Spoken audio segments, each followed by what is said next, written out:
Our theme for the assembly is a new beginning, an assignment for greater works. How many people here are saved? Let me see your hand. You saved and you love the Lord. Well, I'm going to talk about one of your assignments, all of you who got your hand up. You have an assignment to be a model. The subject tonight is you are a model. Touch your neighbor and say, neighbor, whether you like it or not, you are a model. Paul tells Timothy to be an example, a pattern, or a model to the believers. First, you're supposed to do it in word. Meaning you got to talk the talk. On Sunday, Reverend Vincent Stokes reminded us saying that our pastor back in New York used to say, he used to call it talkology. Your talkology got to line up if you're a Christian. He says in conversation. Now don't worry, Paul is not repeating himself, because the Greek word for conversation would better translate to our word for deportment or your conduct.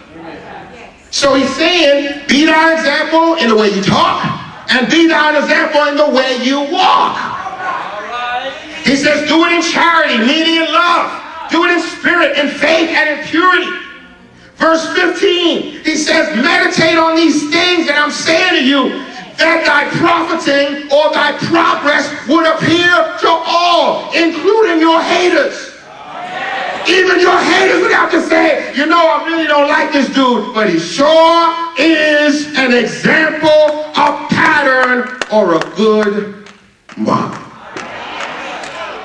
We all have the same assignment to be a model. That goes for church leaders. Let's jump over to 1 Peter chapter 5.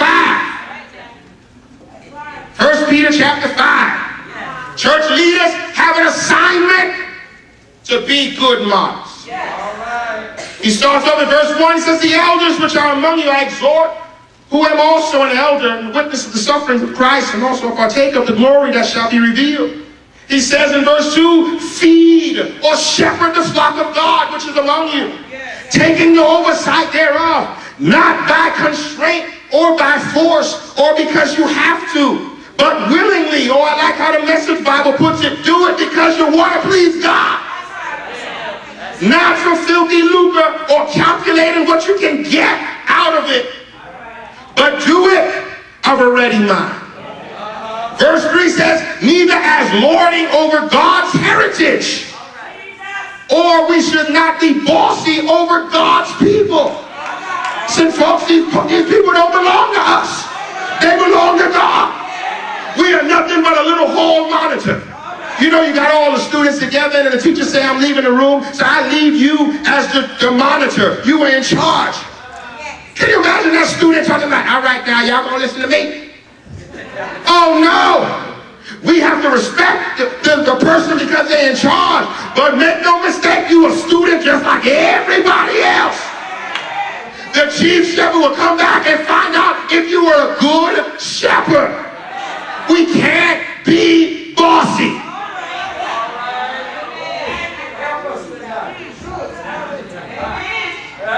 Jesus in Matthew 20:25 said, don't act like the Gentiles. The Gentiles lord over the people. He said, be servants first. And you know what's going to happen? If people follow servants.